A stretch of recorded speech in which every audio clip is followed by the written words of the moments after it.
You're watching Analysts After Dark, an underground hideaway where insatiably curious analysts examine provocative project problems, share salacious secrets, and establish a covert network of co-conspirators. Step into the dark with your hosts, AJ Hawley and Steve Jones.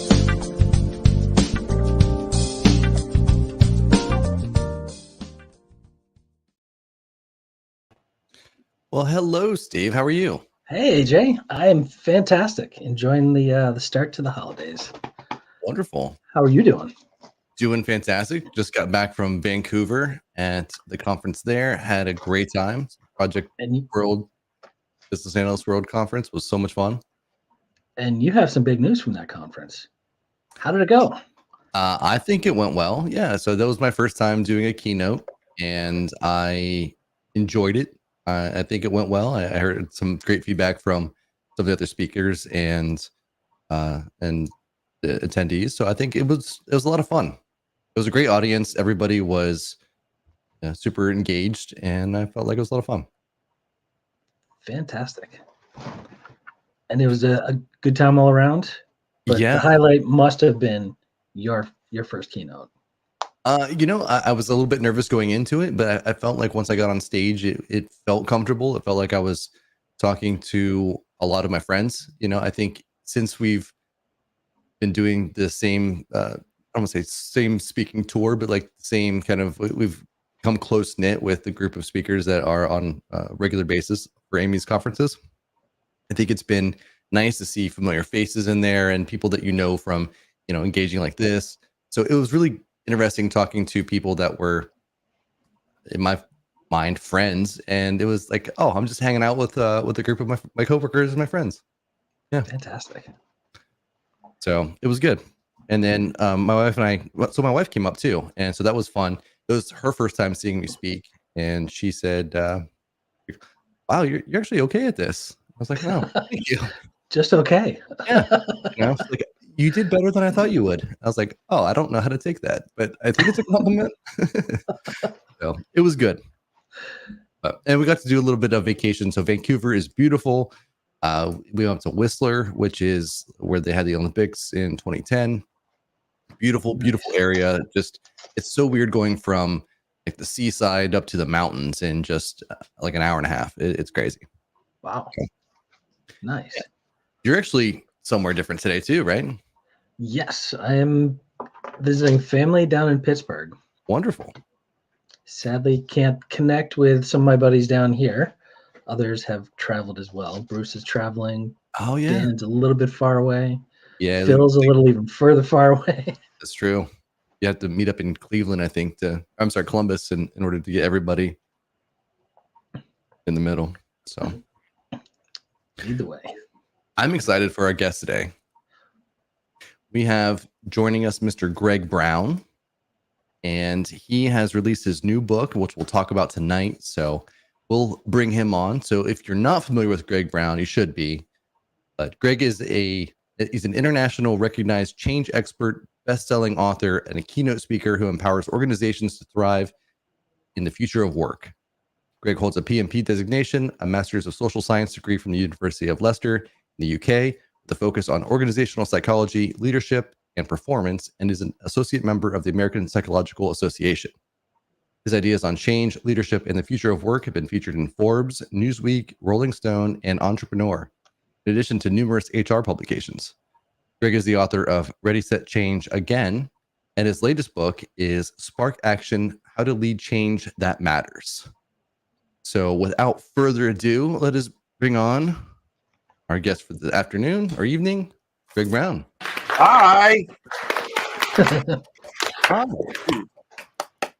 Thanks for joining us. How are you You're doing? welcome. I see the lovely Amy is in our chat window today. She is. Yep. Hi, Hey. Ames. Hi, everybody else. Well, thank you so much for joining us tonight. I appreciate it. Thank you. I actually read your book on the flight back from Vancouver. What does the book look like? Can you hold it up again? I can't like quite this. see it. Oh my God, it looks really good. I love yeah. the cover. And I remember when we hung out in Washington last year, you were just looking at different covers, and you had, I don't know, 5 or 6 different ones and from different artists. And you said, hey, which one should I pick? Should I pick this one or that one? And I think you actually had this one picked, just, for like the blue You one. picked that one. I did? Probably. That's why I'm here, isn't it? That's it. That's exactly what it is. Exactly. Yeah. I missed my royalty check on that. Is that coming? Well, I have to tell you, it's not coming. Is this payment? Is it like a in-kind payment? Well, it's more like Grace. You're friends with Amy. That's enough for everybody. Oh, I would agree with that for me. I agree. So tell us about what got you down this path, and then why you wanted to write this particular book. Well, a few things. I was bored as hell in the middle of COVID. I had nothing to do other than do virtual sessions, and I'm like a raging extrovert.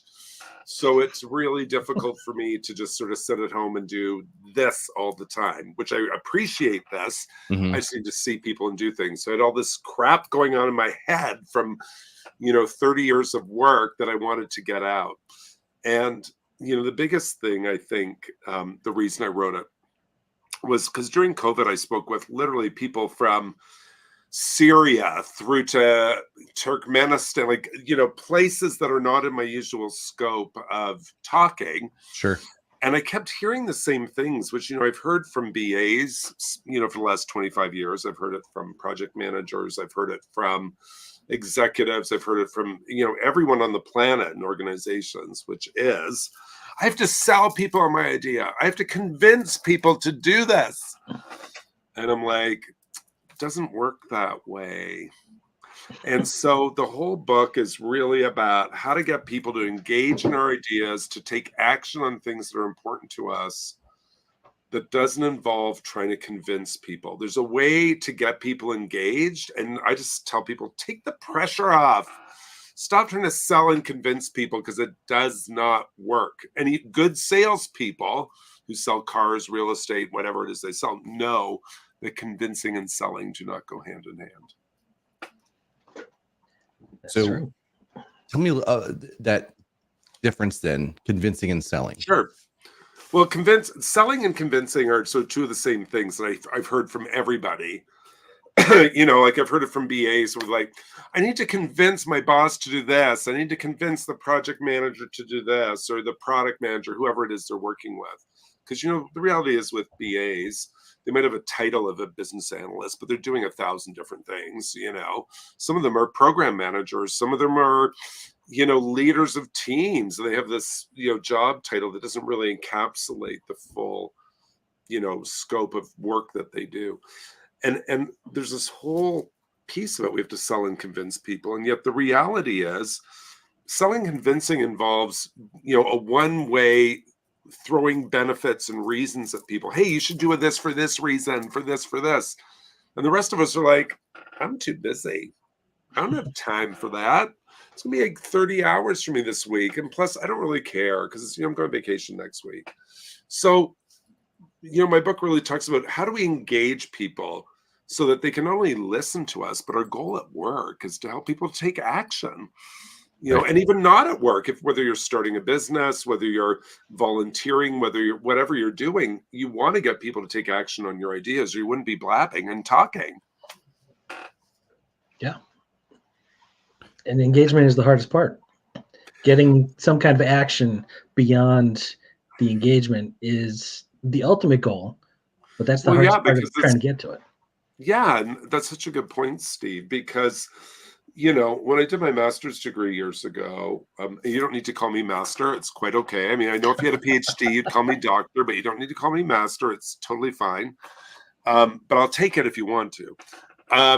But the piece is that we really think that, selling and convincing and education, when you go to university, you get education. And education doesn't mean you're going to take action. It means it's information. And you all can share information at work all you want. It's not going to get your work done. sharing information is not getting work done. Taking action on the information that you share is what gets your work done, because Right. the language that you use to engage people is the currency with which you get your work done. It's either going to work or not work. Our whole job is to make it easier for them to understand, and half the time it's pictures because they don't want to read the words. Well, so this is the thing, Steve, too, is that, I've managed a lot of multi-million-dollar IT projects. I know nothing about IT, just to be really clear. I'm not an IT professional.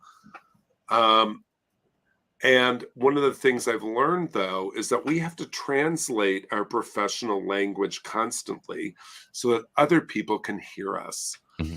And, the book really goes into detail about how do I, really think about how do I engage people, because the change, the buy-in, the agreement happens in the mind of the other person. It's not about us. We have our mandate. They're busy too. So how do we come together and seek agreement to take action?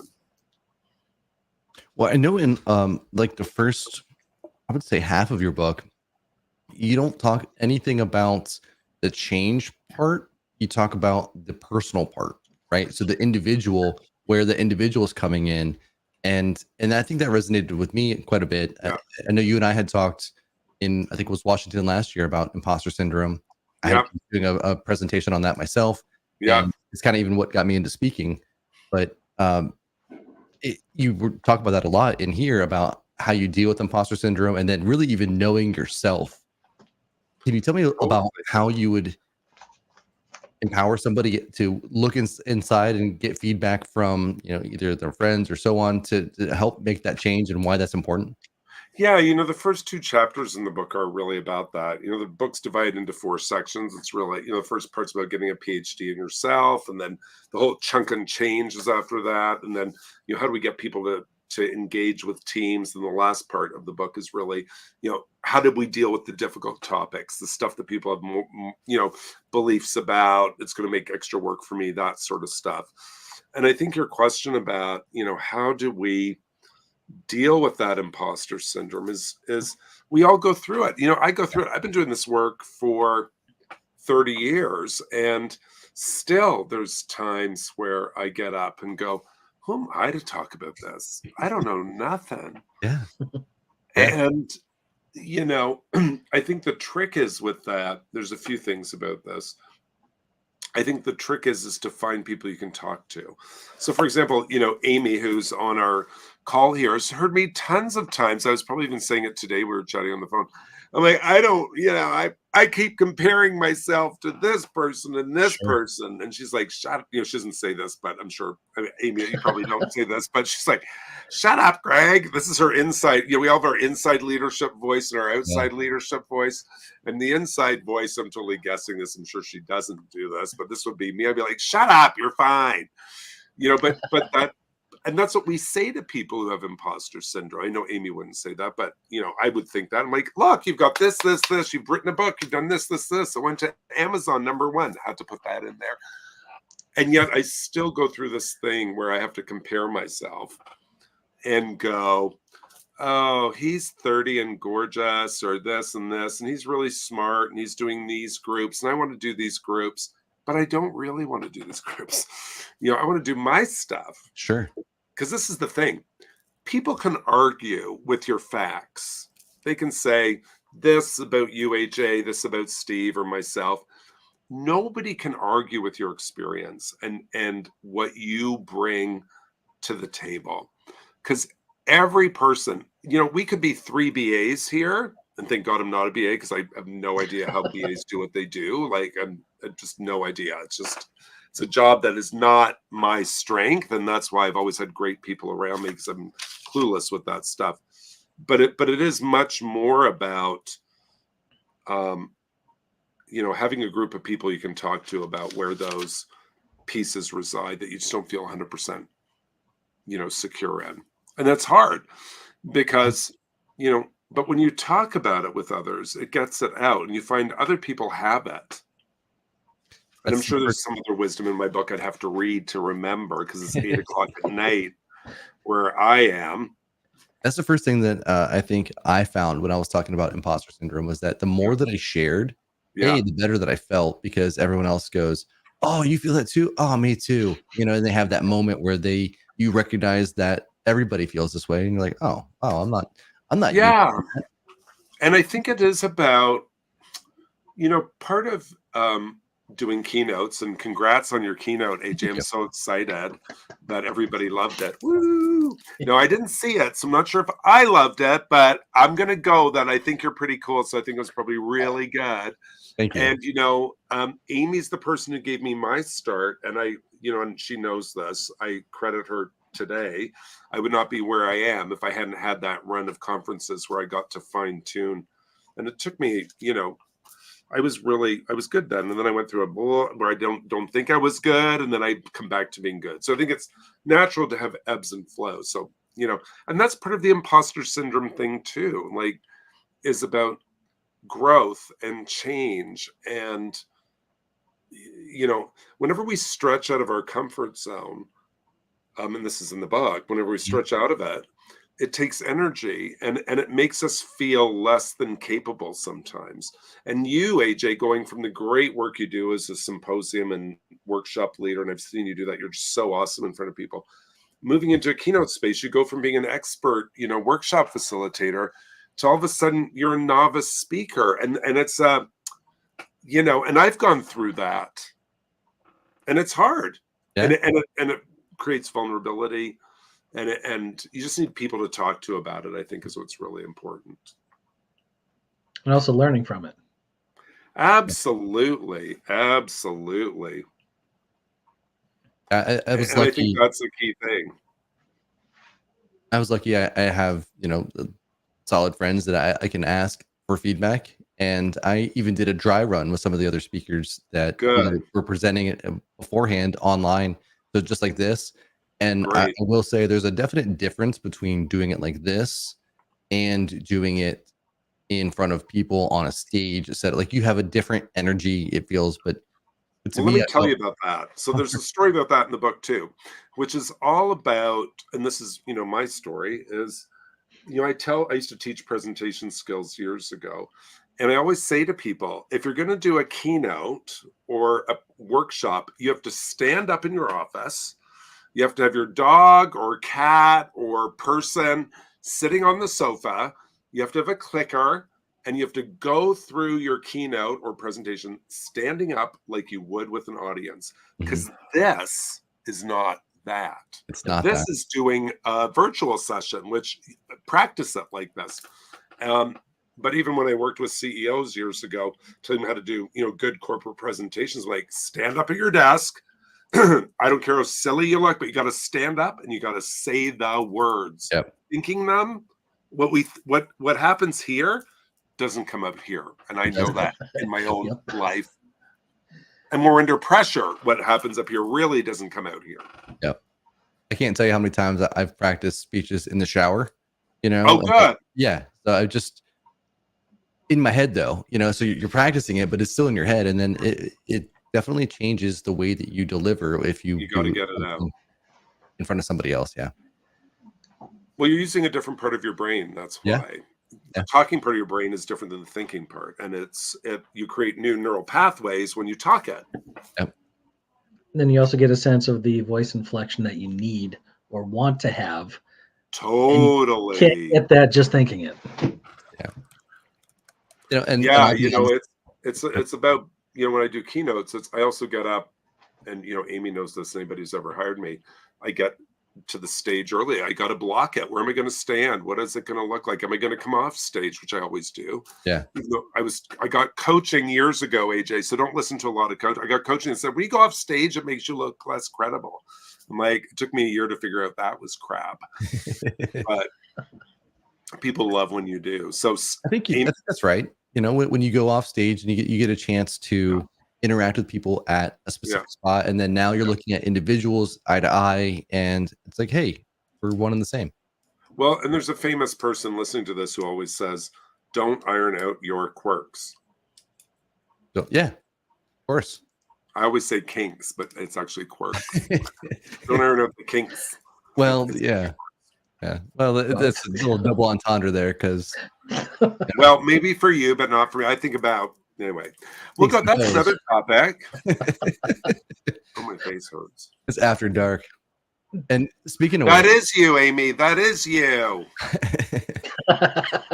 Speaking of which, yes, we forgot to ask you the most important question, which is, what is your favorite after dark activity? I can't say. You can't say. Well, you can. You can. My favorite after dark activity, I'm probably embarrassed to say, I love this. I love to sleep. I love sleeping. I love sleeping more than most things. Other than my favorite thing when I'm not sleeping after dark is going out for a really nice dinner. I love good wine, good food. And that's fair. You know, I'm a wino and a foodie. I like good wine, good food. When I was 17, my friends who were basketball players and football player, you know, they're like, what do you do on the weekends? I'm like, I go out for dinner with friends. Like when I was 17, I went out for dinner. I think that's what I love to do. Translation, the people asking were not your friends. You know what they were? They were just football players and, you know. But not the ones you go out and have good food. No, they didn't know what dinners were. They just went to the field and ran around in tight pants and did whatever football players do with throwing balls around and stuff. That's it. That's all it. Yep. You're right. Yeah. Well, you've also had a mixed career, right? You've had a lot of different jobs in a lot of different spaces. So I want to talk about that for a minute, like because you have a non-traditional career path for sure. I think you started out working in prisons. Well, I started out working in Star Bizzles at Starbucks. Okay. You said that your Starbucks is listening. Don't sue me for saying Star Bizzles. Yeah, my career. Well, I'm lying. I'm completely lying. I started my career as a waiter, a server in a restaurant, and then I became a restaurant manager, and I wasn't very good. And you know, then I was waitering and started, and then I became an office person. You know, like for the first 6 years, from about when I was 17 to 23 or 24, I didn't know what I wanted to do. And then I got a job at Starbucks, and the woman, don't laugh, who was my boss. Well, she wasn't my boss, but she was the person who took care of training and stuff like that. Because Starbucks was started in Canada by 3 women, Patty, Joanne, and Barbara. I thought it started in Seattle. It did in Seattle, but in Canada, it started with those 3. So I was part of the team that when they opened in Canada, we opened the first 20 stores, which sounds, that must have happened in a week. Well, it actually took 3 years back then. But so yeah, it did start in Seattle. But my point is that this woman named Gay, that was her name, Gay Niven, and I still credit her with starting my career. She taught me about training and speaking and workshop stuff. And I was like, this is what I want to do with my life. And so I did that with Starbucks, which was awesome. I opened all the new stores and did all the training with all the new staff and got them up and running. Then I went to another store and did the same thing, which was a great experience. And then I started to work in healthcare and do outreach to people living on the street because they needed training in non-traditional things like, you know, how to live on the street healthily, sexual health, all that sort of stuff. And there's a story on that in the book about teaching sex to nuns, which I used to do. And if you can do that, you can teach anybody or train anybody on anything. You really can. You really can. If you can teach sex to nuns, you can do anything. But the thread, like, it looks non-traditional, and yet the thread is very much education, learning, and change. Like throughout the whole thing is that's what it is. So it was like tell them about the nuns. Yeah. You want the story about the nuns? Well, I mean, I think we have to know. If there is one, bring it out. True story. It's in the book. And it's really, you know, it's in the section in the book, which is applicable to all of us who work in organizations, which is how do we get our message across to people who are really, not attached to our message. So that could be, you have a new IT project, you have a new initiative. People are like, I don't have time. I don't care. And that's like teaching sex to nuns. They're like, they have religious moral values, belief, and I'm going to teach them about sex. So so true story, these nuns, I'm sitting in a room with 25 women. They all happen to be nuns. And they were like the Sound of Music types of nuns. And if people are too young who are listening to this, you have to Google what the Sound of Music is. But the Sound of Music nuns are great nuns. They don't want to convert people. They don't want to make them go to the religion. They just want to do good on the planet. And these women really wanted to do that. And they were learning how to work with people on the street and how to interact with them in non-judgmental ways. So they were working with sex workers, known as prostitutes. Yep. They were working with drug users. They were working with pimps. They were like everything you can imagine in the downtown east side of Vancouver. So one of the pieces of the workshop, it was a 2-day workshop I was delivering, was how to desensitize them to some of the street language that they were going to use. So you don't need to know what all that street language is, but you can just think about what it is, everything you heard on the schoolyard. And so picture this. I'm in a room, 25 people. They're all women. They all have markers in their hands. There's 25 pieces of flip chart paper on the floor. On the top of every flip chart paper are words for body parts between the neck and the knees, body parts between here and here. Got it. Those body parts and all the practices that go along with those body parts. And we're standing around a circle. I'm like 28, like I'm a baby. And I'm saying to these women, okay, you see all these words here. I want you to write down all the street terms, slang terms, swear words you've heard about any of these body parts or things that go with the body parts. So they're like, ah. And so, I tiptoe in and I write down under one of the headings, something, really innocuous and, something that's, sort of light and funny. And they're like, oh, ha. And then one of them writes down. Then another one steps in. Then after they're all in there writing all these words. They filled 25 pieces of flip chart paper with the dirtiest words I've ever seen. Like some of them I remember today, and I'll tell you them offline, but I'm like, I've never heard that. And I know I've told Amy some of these. She's like, I can't believe that. So you have to recognize that in the book, even though those words are not in the book. But what was really interesting is we finished that activity and we looked through it and analyzed it and stuff like that. There's some analysis around that, which isn't important to our conversation.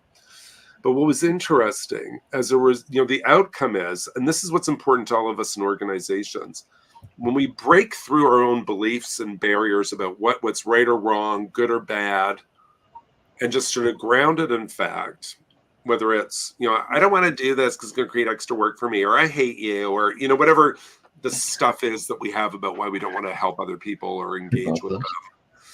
And, there's people I've worked with who I don't like. And, that's just the way it is. I don't want to help you if I don't like you.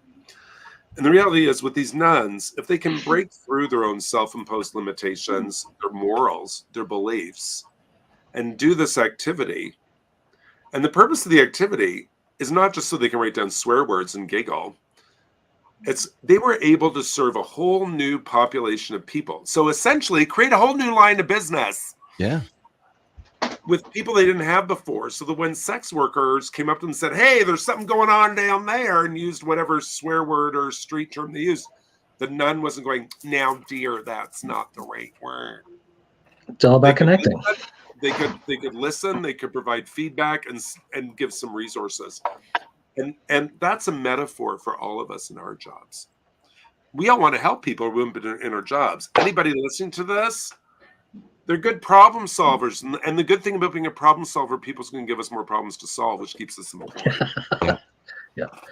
I have to ask, did you bring a switch or a yardstick ruler with you? For what? When you were teaching the nuns? No, because these were Sound of Music nuns. We didn't use those sorts of things. And I have to be very careful when I tell that story on stage, actually. AJ, in case you ever tell nun stories, because some people have had good experiences and some people have bad. Yeah. So that's why I always say they're the Sound of Music types of nuns, because they really were. They were just these lovely women, and they ranged in age from 25 to 80. And they just wanted to do good on the planet. Well, and isn't that what we go to work? I mean, even when we're getting paid at work, we want to do good. That's why we're here. We don't want to be putting up with crap all the time. Yeah. I think I have two things from that story. Oh. One is I have a new workshop idea that I'm definitely going to employ now. So it's Which is doing that is putting down paper on the floor and then writing down as many swear words as we possibly can. Well, Like, you have to do it for a purpose. There has to be a purpose. Well, then that's the second step I'll have to come up with. We need the right context. Yeah. But doing that flip chart thing on the floor is a great activity, and you could do it around people's perceptions around being a business analyst, or problems with change, or there's a whole bunch of things you could do. Good cop, bad cop. So that's one of the other thing I'm doing. Yeah. So that's another workshop I'm doing in Toronto. Yeah. Good. The other question I had for you was, did you ever say, hey, you can say these words, but don't make a habit out of them? No. No, what I did say, that is so bad. What I did say was, you don't need to use these words. I just need you to not react to them. And isn't that the truth with change, though? When you think about this in the workplace, you know, BAs that I've worked with are often very technical, and they'll come to me with all this stuff. I'm like, I don't have a clue what you're saying.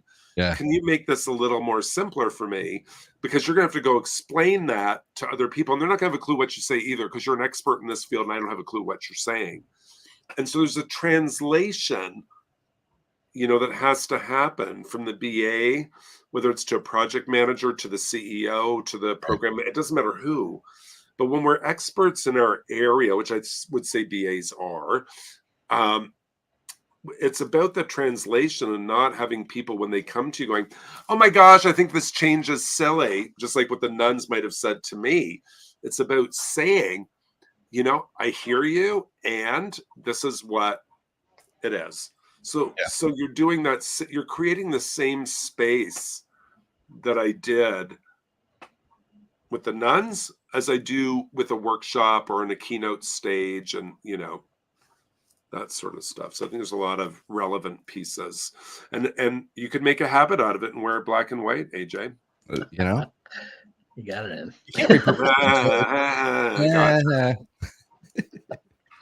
Oh, I love Judy's comment. The nuns of the 60s need to discipline today's youth. Good point, Judy. The nuns I worked with were not like that. They were just, and they never wore habits. They just looked like regular, normal people, but were married to Jesus. One of the other things you bring up in your book is self-imposed limitations. And I think that that's something else that happens a lot in the BA space. Yeah. That we look at this and we say, this is our limit. This is where we belong. And you know, I feel like there's so much that can happen in our roles where it transitions to literally anything, you know, and I think from anything. Yeah. So you could go from working retail and starting out with zero idea what happens in IT, but being a very curious person, and then go right into analysis and have a job there. Yeah. So talk a little bit about like your experiences with those self-imposed limitations and what you found important. Well, the quote is, you know, self-imposed limitations are our greatest barrier to change. And what I believe is, you know, what we believe we can or cannot do is not usually real. Like sometimes it is, sometimes it's not. So, you know, I do a lot of volunteer work with entrepreneurs, and I work with the Prince's Trust in Canada and in the UK with veterans who are, you know, are coming out of traumatic war zones and have started their own businesses. So I mentor them with their businesses and stuff. And, you know, some of them are, and I see this with BAs, I see it with everybody in organizations. Like, they start down the path, well, I think we're going to do this, but and then before they even go down the path, they're like, well, but I don't know if my boss will approve, and blah, blah, blah.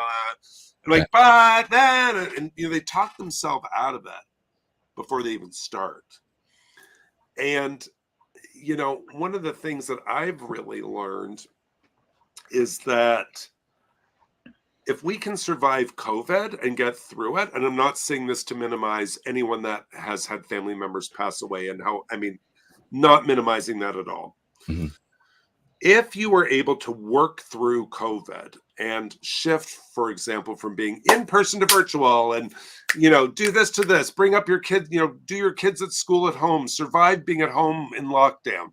There's all that crap and stuff we went through. And I don't say that crap as a judgmental way. It's just like a lot of crap we have to deal with Sure. on all levels. If you can do that, what can't we do? And I mean that seriously. When I look back, and if you'd said to me in March 2020, hey, you're going to be delivering virtual for 3 years, and I'm going to be like, don't sign me up for that. I'm just going to go out into the lake. I don't want to do that.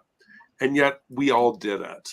Yeah. No matter where you lived on the planet. Well, I shouldn't say that true. In Western Europe, in North America, when I was speaking with the UN and stuff, I'd have people from, Kenya, Somalia, or Syria, and they're like, we love lockdown, we're not getting bombed, so it's all about perspective. Right?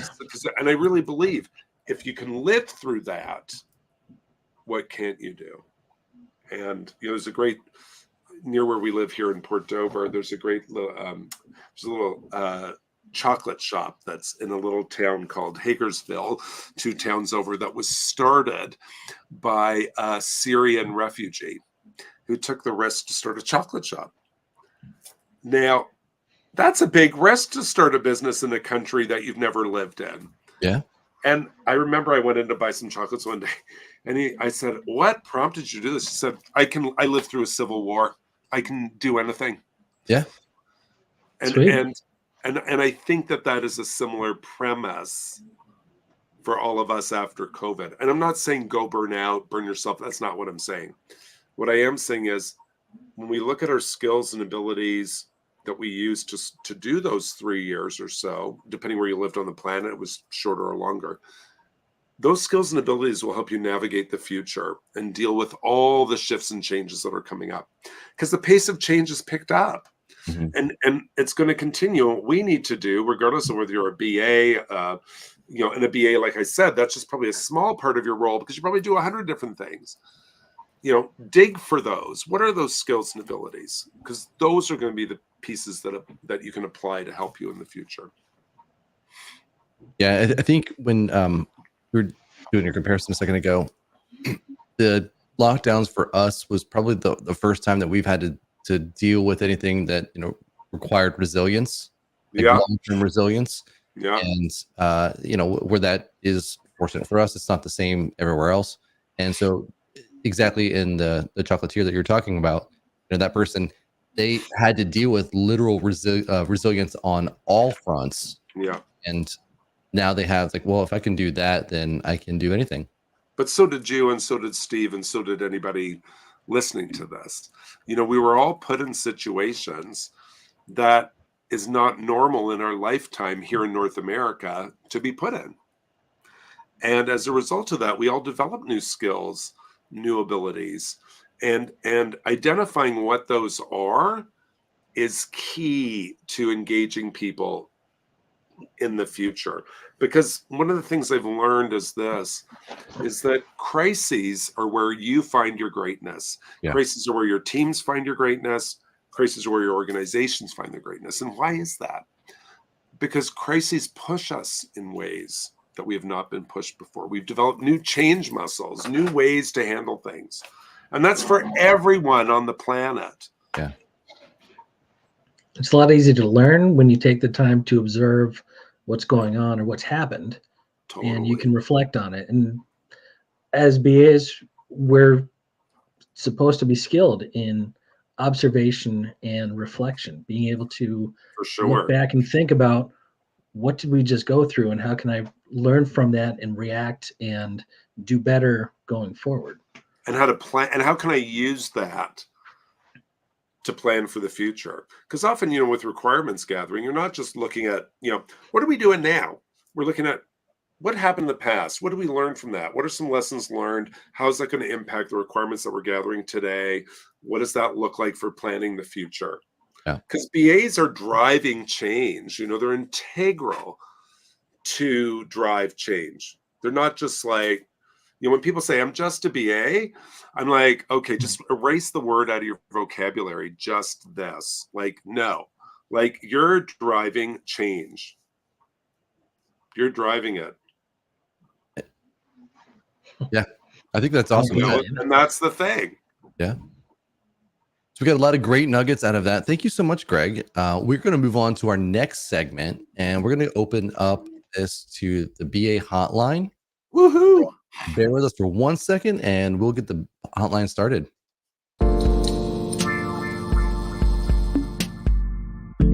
Let's eavesdrop on the BA hotline and see what provocative project problems are awaiting us. Is your project in hot water? Operators are standing by. Ooh, that's hot. All right. So it is the BA hotline. We have a question, and the question is, what do I do now? It is by LC from self-described the fifth layer of hell. LC says, I work on a production support team and my shift rotation is coming up, but I have a vacation day. I asked the team who can cover my one day, but I get nothing but crickets. My boss said I need someone to cover me before she approves my whole vacation. Shouldn't she be helping by managing and leading? Do you want me to answer that? First of all, yes, absolutely. So here's my take on this. What's your internal process? There has to be some, there has to be some sort of internal process around how to handle this sort of stuff. So I always say, go figure what that is. Because, getting people, if your policy is you have to get someone to cover your shift, then that's that. Now, the trick, I think, with this, if you're getting crickets, it means you have to find a different strategy to engage the people that you're talking with. So it might be offering an exchange. If you're able to cover my shift this week, I'll cover your shift when you take a vacation. It could be something like, I think offering an exchange, a fair exchange for taking action, which is a really good strategy to help people engage, would be the way I would go with this, because I think you're more likely to get people to do it. Because, people are busy. And I think we have to remember that change happens in the mind of the other person.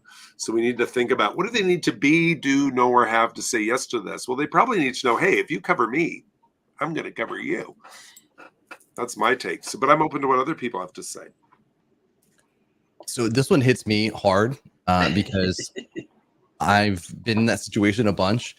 But my philosophy is, I'm telling you, if I've requested off and you approved it, I already told you I'm not going to be here. Yep. I'm not going to be here. And then I can ask everybody. If no one else is asking, at that point, it is no longer my responsibility as an employee to ask anybody else what they need. Like, management needs to step in there and say, hey, here's how we're going to fix this, because it is not my spot. I'm allowed X amount of vacation days. I'm taking all X of those vacation days, whatever that is. Could you go to your manager and say that, though? Oh, so that's it gets me in trouble. That's all I'm going to say. I 100% say that, and it gets me in trouble. I'm like, listen, I'm going to be gone here. I'm telling you that I'm going to be gone, and I will not be available. Well, and I think that's okay if that's your policy for your organization around what that is. Yeah. I think the challenge is, I think policies differ in different organizations, because I agree with you. Yeah. And if your policy is, you can take whatever time off and you have to cover your shift, which I used to have to do as a waiter. Like, I'd have my time off, but if it was a special thing, I'd have to find someone to cover it. Yeah, me too. So it depends on I don't know enough of the issue around that, but I hear you. I agree with you. If I'm giving you my vacation time, figure it out. And it's not a but, it's an and. I'm willing to help you transition that workload while I'm gone, which is, this is the stuff I need to do. I'm going to be away. Please do it. Yeah. Yeah. So I mentioned some of this in my keynote, and I think the thing that bothers me the most when we have vacation time, et cetera, and it's like, so there was a study done that says 52% of people admit to working while they're on vacation. And that to me is just mind blowing, right? So when I'm on vacation, I'm dead, and I don't exist, and I resurrect myself when I come back. I love And that. the reason for that is it's intentional. We end up harming our organizations by working when we're on vacation. And that's completely true from the research. Yeah, and for two ways. One, we become burned out, and then we are resentful personally, but also we're plugging holes in a sinking ship that they need to fix on their own, right? So they either need to hire another person, have somebody else there that is going to be able to accommodate that role. So we're just filling gaps for them without them really owning up to it. You don't recharge if there's no disconnect. Yeah, and that's very true. Yeah, and to be honest, if you take a week off, that recharge only lasts for a week. You get much more benefit from actually doing small vacations and having regular time off and regular hobbies and regular relaxation days, etc., than you do from taking an actual vacation. Cool. Interesting. So, and I think personally, companies hire or they hide behind the policy. Like, well, our policy states, and it's like, well, that's just a dumb policy. Have you ever worked for an organization that had a dumb policy? Oh yeah. Yeah. I think the thing is, though, the trick, I think, for all of us, because this is the thing, and in all of our careers, people blame us for stuff, right? So people blame management, people blame the BAs, people blah blah blah. And I think there is something to be said about not the sort of yes, but yes, and yes, I'm going on vacation, and this is what I'm willing to do to support whatever the transition is, versus, I mean, again, depending on your environment, versus just saying, hey, I'm going on vacation, figure it out, your management. And I know you're not saying that, but it's I think there's a way to be solution focused and do that. Yeah. And I agree with Amy. I think we need to be able to expense liquor. I think it's I'm with you, girl. Well, I think I'd hit the threshold for this limit and be like, yeah, I'm sorry. Day one. Yeah. Well, it almost sounded like LC, right? Yep. It almost sounded like they were trying to work with the management, and the management was like, it's all you. Yeah, and you know what? That's not sometimes support. You just got to suck it up if that happens, right? You're like, okay, I'm going on vacation. Figure it out. Yeah. It depends on your role, right? And it depends your dynamics and your relationship with your boss and issues of safety. Like it's a complex conversation, even though it seems simple. Yeah. But there should be some support from management. Management should be helping and leading. I think that there's responsibility there. As you mentioned, Greg, there's responsibility on your end to make sure that all of your bases are covered and everybody knows what's left over to do to pick up. For sure. But you are allowed your vacation time. Absolutely. You earned it. Yep. And you should take it. Absolutely. I completely agree, especially when we're so busy these days. We need to get a break. I agree. We need more of a break. I agree. So I discovered that myself, that I have a new purpose. My purpose is to make sure that happens. It's to use technology to make sure that we spend less time at work. So that's my goal going forward, 2024 and on, is to make sure that we use all this cool AI and automation and all of this fun stuff that we have available to us to spend less time in the office and to make sure that meaningful work actually gets done.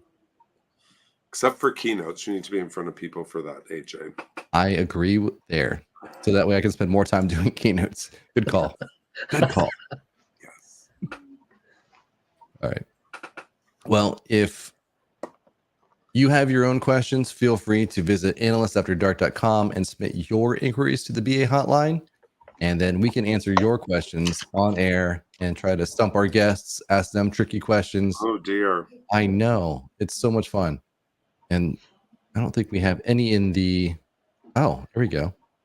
So Amy says many companies in Europe specifically disable employees' email. They do that. Yeah. Wow. That's very true. That's fantastic. I know I worked in the finance industry for a little while, and they made you take 2 weeks off. Yeah, you have to. 2 weeks. No, seriously, it was off. It was at least 1 week full week because they wanted to check for any sort of fraud or things like that were there. Yeah. So it was a compliance issue on their end as well. So that was kind of cool. Awesome. Wow. All right. Cool. We have one more segment. Okay. And now it's time for BA Confessions.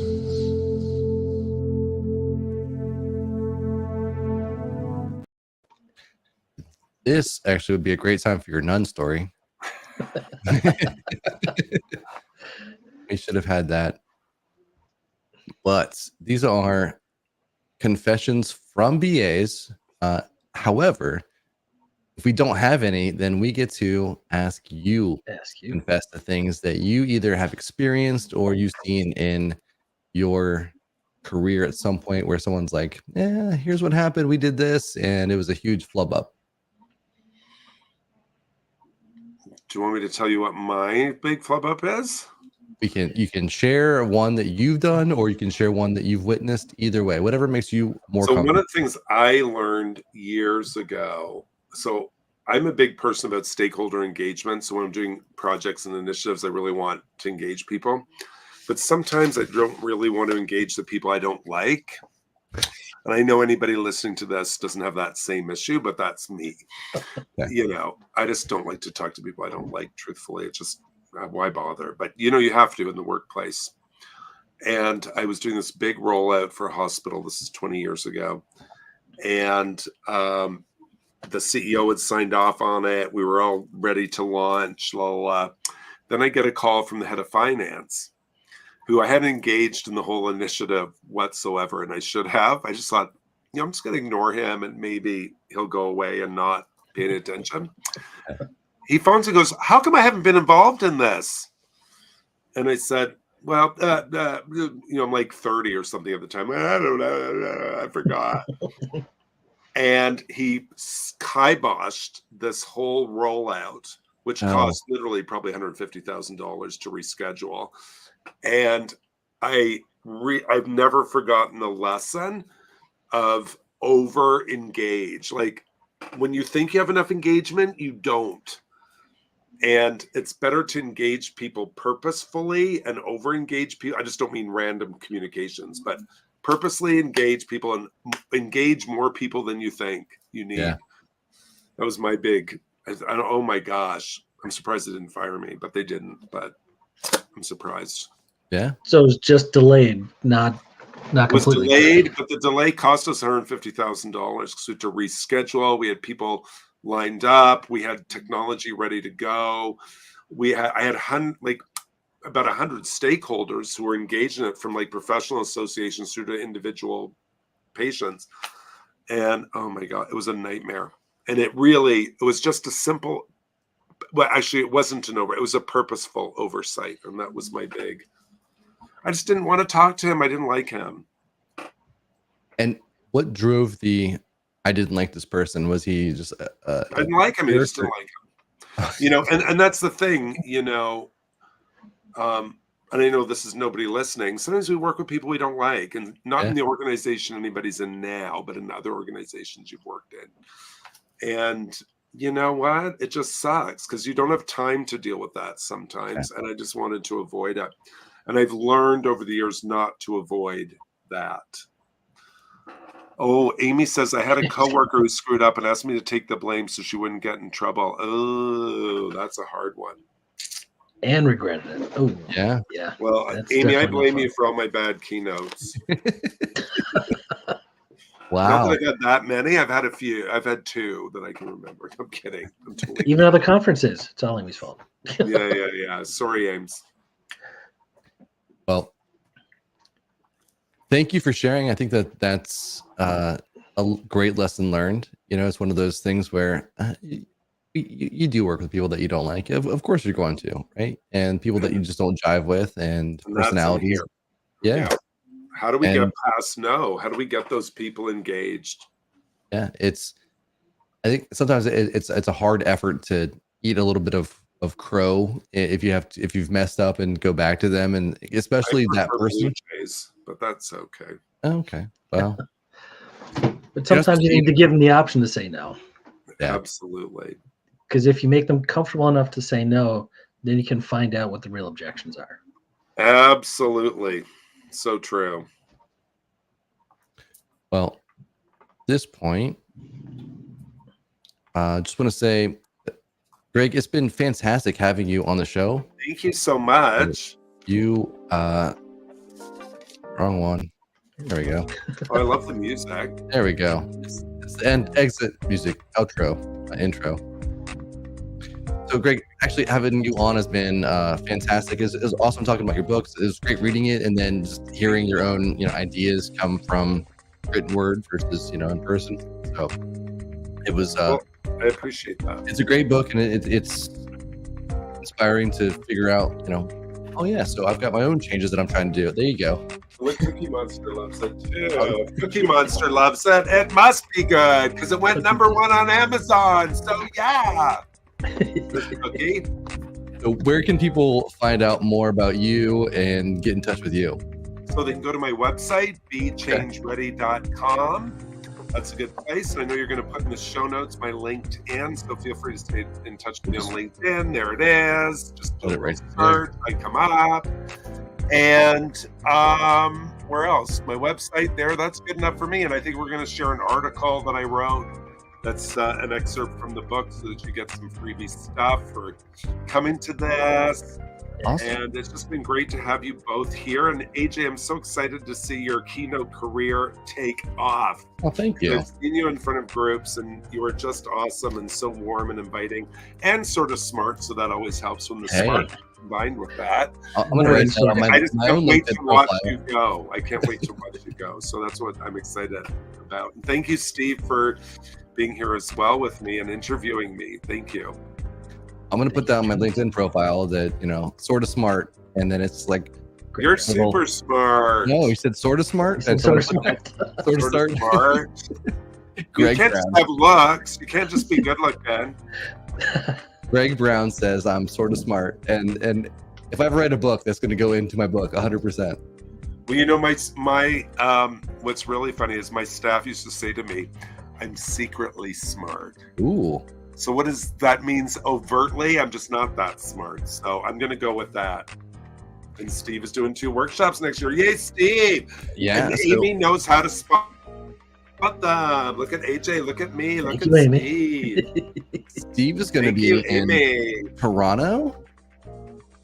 Yeah. I'll be in Toronto and Orlando. Orlando is so much fun. Orlando is like spring break for BAs. It's great. Well, looking forward to it. That's our show, everybody. Thank you so much for joining us. This has been wonderful. Thank you to our awesome guest, Gregg Brown. Thank you. You've been amazing. And our next show coming up in December, it'll be December 6th at 8 p.m. We have Azure McFarland. She is a Microsoft MVP. She does a whole lot of cool stuff with Power Automate and automation and AI. So we're definitely going to geek out for that session. So don't miss that. It was just posted today. So make sure that you register for that on analystsafterdark.com, or you can go into our LinkedIn page and check out our company page on LinkedIn. So thank you, everybody. Have a great evening. Thanks, and happy Thanksgiving if you are on the American side. You Canadians already celebrated yours, but happy belated Thanksgiving, if you will. Happy Thanksgiving to you all. Gotta run. Take care. Thanks. Bye, Greg. He did say he was going to be gone at like 9 o'clock, and he's, like he was just a minute early. He had 1 more minute. But, so from Steve and I, this is Analysts After Dark, reminding you to stay curious and stay positive. Thanks, everybody. Good night.